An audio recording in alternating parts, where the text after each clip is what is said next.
Subscribe now and press the bell icon. Never miss an update. Good morning. Gangotri school Gondal online એજ્યુકેશનમાં તમારું સ્વાગત છે. હું ગોસાઈ કેતન. સામાજિક વિજ્ઞાનની અંદર આપણે પાઠ ચોથો એનો જે આગળ જે છે તે આપણે ચલાવશું. ચેપ્ટર 4 ભારતની રાષ્ટ્રીય ચળવળો. ભારતની રાષ્ટ્રીય ચળવળોની અંદર સૌ પ્રથમ આપણે જોશું મોલેન મિન્ટો સુધારા. મોલેન મિન્ટો સુધારાની અંદર આપણે પહેલાં જોઈ ગયા. પહેલાં શું આપણે બાબત જોઈ ગયા હતા કે ભાઈ મોર્લે મિન્ટો સુધારાની અંદર ખાસ કરીને તો કે મોર્લે અને મિન્ટો વાઇસરોય અને વજીર એને મુસ્લિમ સંગઠનના એક જે સંગઠન હતું મુસ્લિમોનું એને સમજાવવામાં એ સફળ રહ્યા. એટલે આપને ખબર છે કે 1906ની અંદર મુસ્લિમ લીગની સ્થાપના કરાવી, એટલે કે હિન્દુ અને મુસ્લિમોને અલગ કઢાવ્યા. મૂળ મુદ્દો હતો ભાગલા પાડો અને રાજ કરો. મુસ્લિમોના સંગઠનને અલગ કરાવી અને મુસ્લિમ લીગની સ્થાપના કરાવી. મુસ્લિમ લીગની આઈને જે પહેલાં બેઠક થઈ હતી ત્યારે જ નક્કી થયું હતું કે ભાઈ તમને અલગ પ્રકારના મતદાન અધિકારો અને મતદાન મંડળો દેવામાં આવશે. એટલે મોર્લે મિન્ટો સુધારા મુજબ 1909ની અંદર મુસ્લિમોને એક અલગ જૂથ તરીકે નોખું કરી અને એના માટેની અલગ વ્યવસ્થા કરી અને એને અલગ મતદાન મંડળો પૂરા પાડવામાં આવ્યા. એટલે હવે 1906 પછી ભારતની અંદર બે ગ્રુપ મુખ્ય પડી ગયા. એક રાષ્ટ્રીય કોંગ્રેસ જે સમગ્ર ભારતના તમામ વ્યક્તિઓનું એક રાજકીય જૂથ હતું અને બીજું મુસ્લિમ લીગ જે મુસ્લિમો માટેનું હતું. એટલે અહીંથી હિન્દુ અને મુસ્લિમ એ બે અલગ થઈ ગયા. પછી દેશ સ્વતંત્ર થયો અને ભાગલા પડ્યા ત્યાં સુધી હિન્દુ અને મુસ્લિમ વચ્ચે ક્યારે પણ એકતા સાધી શકાણી નહીં. તો મોર્લે મિન્ટો સુધારા 1909. એનાથી આગળ આપણે જોઈએ તો ગાંધીજીનું ભારતમાં આગમન. ગાંધીજી દક્ષિણ આફ્રિકાની અંદરથી રંગભેદની જે નીતિ હતી એની લડત લડ્યા પછી એ પૂરું કરી અને ભારતની અંદર જેને કહેવાય એનો પ્રવેશ થાય છે 1915ની અંદર. ગાંધીજી છે એના આધ્યાત્મિક ગુરુ જે છે એ શ્રીમદ રાજચંદ્ર હતા, રાજકીય ગુરુ ગોપાલ કૃષ્ણ ગોખલે. ગાંધીજી આવી અને ભારતની અંદર ઘણા ગામડાઓનો અભ્યાસ કર્યો, ફર્યા અને જોયું કે ભાઈ ભારતમાં ગરીબી જે છે, પ્રજાનું શોષણ થાય છે તો એની પાછળનું મૂળ કારણ શું છે. અને એ કારણ તપાસતા એવી ખ્યાલ આવ્યો કે ભાઈ આ પાછળનું મૂળ કારણ તો કે અંગ્રેજી શાસન, અંગ્રેજોનું અત્યાચારી શોષણયુક્ત શાસનને કારણે ભારતની પ્રજા છે એ ગરીબીમાં જીવે છે. એટલે 1915થી લઈ અને 1947 સુધીનો જે યુગ છે રાષ્ટ્રીય ચળવળની અંદર એ ભારતમાં ગાંધી યુગ તરીકે આપણે એને ઓળખીએ છીએ. તો અહીંયાથી ગાંધીજી જે છે એના યુગની જે છે એ શરૂઆત થાય છે. એનાથી આપણે આગળ જોઈએ રોલેટ એક્ટ. આ એક કાયદો પસાર કરવામાં આવ્યો રોલેટ એક્ટ નામનો. એના વિશે થોડીક વાત આપણે કરી લઈએ.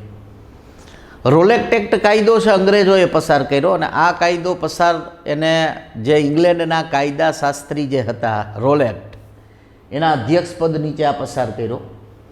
આ કાયદો પસાર કરવાનો મુખ્ય ઉદ્દેશ્ય તો કે ભાઈ જે ક્રાંતિકારીઓ હતા અને રાષ્ટ્રીયવાદીઓ હતા એટલે કે રાષ્ટ્ર ચળવળ ચડાવતા હતા એની સ્વતંત્રતાને છીનવી લેવાનો કાયદો હતો.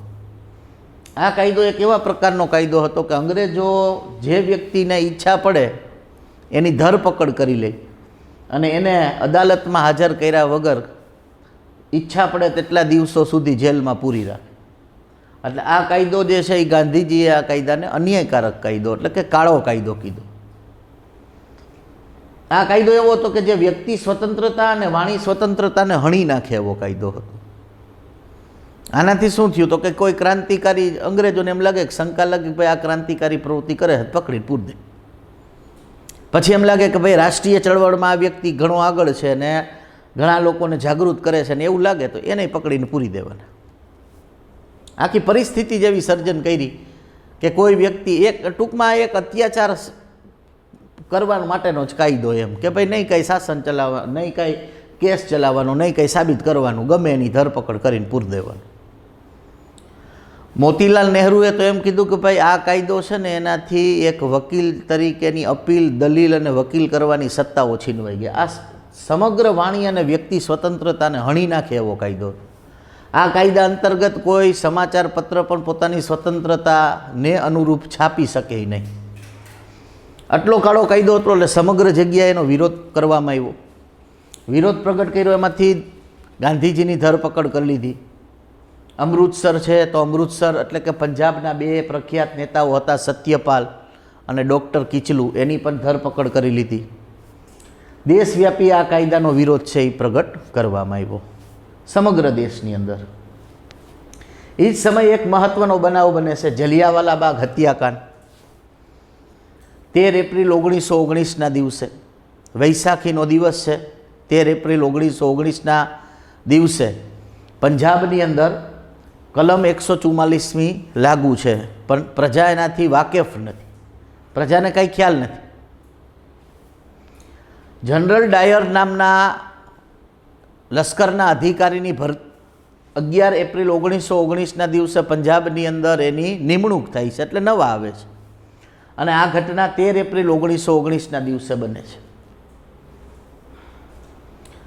પંજાબ રાજ્યના અમૃતસર શહેરની અંદર જલિયાવાલા બાગની અંદર વૈશાખીના દિવસે એટલે 13 એપ્રિલના દિવસે હજારોની સંખ્યામાં નવયુવાનો, સ્ત્રીઓ, બાળકો, વૃદ્ધોની સંખ્યા, નિશસ્ત્ર લોકોની સંખ્યા અઢળક ભેગી થઈ છે. આ સંખ્યા ભેગી થવાનો મુખ્ય કારણ તો કે ડૉક્ટર સત્યપાલ અને કિચલુની જે ધરપકડ કરી હતી એના વિરોધમાં.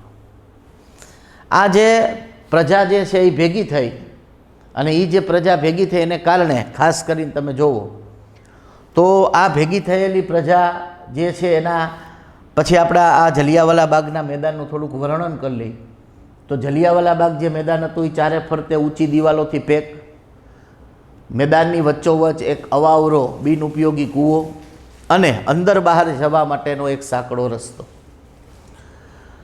હવે જનરલ ડાયરે કોઈ પણ પ્રકારની ચેતવણી લોકોને આપ્યા વગર, કોઈ પણ ચેતવણી આપ્યા વગર સીધે સીધો જેને કહેવાય જનરલ ડાયર છે એ આના સાંકડા માર્ગ ઉપર પોતાના લશ્કર એટલે પોતાના સૈનિકોને લઈને આવીને ઊભો રહી ગયો.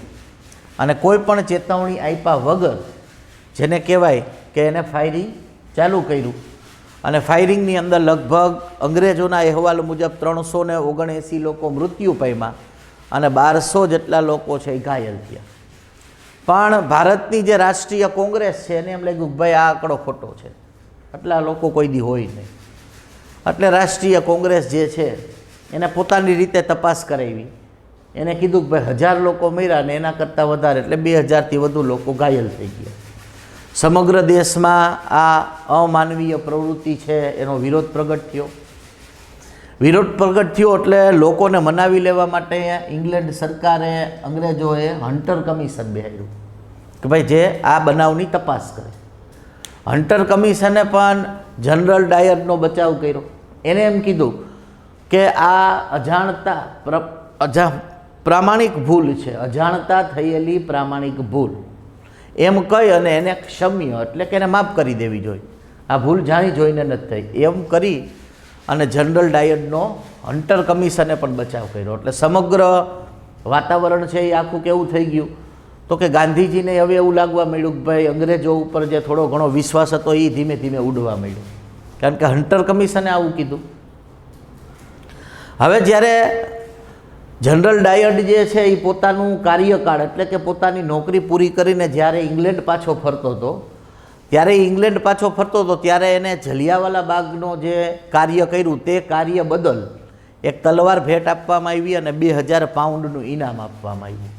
એટલે આનાથી પછી પ્રજાને વધારે પડતું જેને કહેવાય અસંતોષ થયો કે ભાઈ એક તો નિર્દોષ લોકોની હત્યા કરી, એમાંય પાછું હન્ટર કમિશને એનો સાથ દીધો અને એમાંય પાછો જ્યારે ગયો ત્યારે આ કાર્યને બિરદાવ્યું અને બિરદાવવાની સાથે એને પછી તલવાર અને 2000 પાઉન્ડનો પાછો ઇનામે આપ્યો. એટલે આખો બનાવ તમે જુઓ તો વસ્તુ કેવી થઈ છે કે સજા આપવાની બદલે એને સન્માનિત કરવામાં આવ્યું. તો આનાથી પણ પ્રજા જેને કહેવાય ખૂબ નારાજ થઈ. પ્રજાએ ખૂબ નારાજગી વ્યક્ત કરી કે ભાઈ આનું શું એમ, આ કઈ રીતે એમ. એટલે ગાંધીજીને જે થોડોક વિશ્વાસ હતો અંગ્રેજો ઉપરથી એ પૂરો થઈ ગયો. ત્યાર પછી જલિયાવાલા બાગ હત્યાકાંડ પછી એક ચળવળ બને છે ખિલાફત ચળવળ. વિશ્વયુદ્ધની ઘટના છે. 1919ની અંદર આ આંદોલન થાય છે અને આંદોલનના બે મહત્ત્વના અલી બંધુઓ હતા, જે ભાઈઓ શૌકત અલી અને મોહમ્મદ અલી, બરાબર, મૌલાના. તો એ બેના અંડરની અંદર આખું આંદોલનની રચના કરવામાં આવે છે. આંદોલનનો ઉદ્દેશ્ય અને જે કાર્ય હતું એ એમ મુખ્યત્વે આમ હતું કે એમાં બન્યું એવું કે પ્રથમ વિશ્વયુદ્ધમાં જર્મનીના મિત્ર પક્ષ હતા, ધરી રાષ્ટ્રો હતા. ઇંગ્લેન્ડ, ફ્રાન્સ એ બધા મિત્ર રાષ્ટ્રો હતા. હવે ધરી રાષ્ટ્રો હારી ગયા. ધરી રાષ્ટ્રમાં 4 જ હતા: બલ્ગેરિયા હતું, ઓસ્ટ્રિયા હતું, જર્મની હતું અને તુર્કી હતું. આ 4 હારી ગયા. હારી ગયા એટલે શું કર્યું તો કે તુર્કી ઉપર ઇંગ્લેન્ડે ઘણા નિયંત્રણો મૂક્યા, એના ઉપર ઘણા નીતિ નિયમો થોપવામાં આવ્યા. હવે તુર્કીનો જે વડો હતો એ મુસ્લિમ ધર્મનો ખલીફા હતો. મુસ્લિમ ધર્મનો ખલીફાનો મતલબ છે મુસ્લિમ ધર્મનો ધર્મ વડો. એટલે જે ભારતના મુસ્લિમો છે ને યોગ્ય ન લાગ્યું કે ભાઈ અમારા ધર્મના વડા, અમારા ધર્મના ગુરુ ઉપર તમે આટલા બધા જેને કહેવાય આ પ્રકારે નિયમો કરી દો તો એ વાત વ્યાજબી નથી.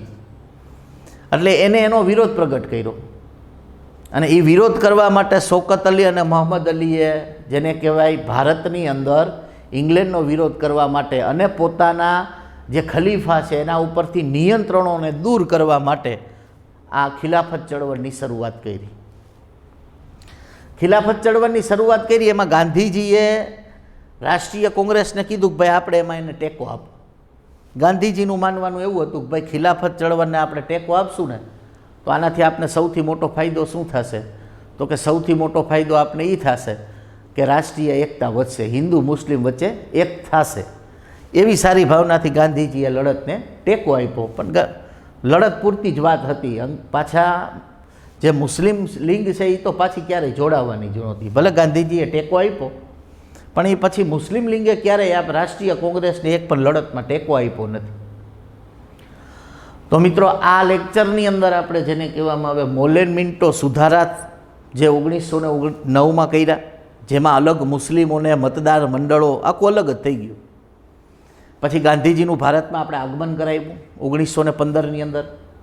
પછી રોલેક્ટ એક્ટ જોયો, જેને આપણે કાળા કાયદા તરીકે ઓળખીએ છીએ. તો જેનો મુખ્ય ઉદ્દેશ્ય છે ક્રાંતિકારીઓ અને રાષ્ટ્રીયવાદીઓને કચડી નાખવાનો. એવો આ રોલેક્ટ એક્ટ છે એ પસાર કરવામાં આવ્યો, જેને કહેવાય એકદમ અન્યાયકારક કાયદો. અને એના વિરોધમાં ધરપકડ થઈ અને એને છોડાવવા માટે જે જલિયાવાલા બાગ હત્યાકાંડ બન્યો.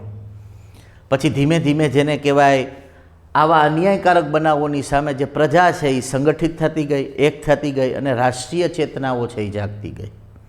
અને ત્યારે આપણે ધીમે ધીમે જે લડતો ચાલુ કરી અને એને કારણે આપણે સ્વતંત્રતા છે એ પ્રાપ્ત કરી અને દેશ છે એ આઝાદ થયો. તો આ લેક્ચરની અંદર આપણે જલિયાવાલા બાગ, રોલેક્ટ એક્ટ, ખિલાફત ચળવળ અને મોલેન મિન્ટો સુધારાનો અભ્યાસ કર્યો. આભાર.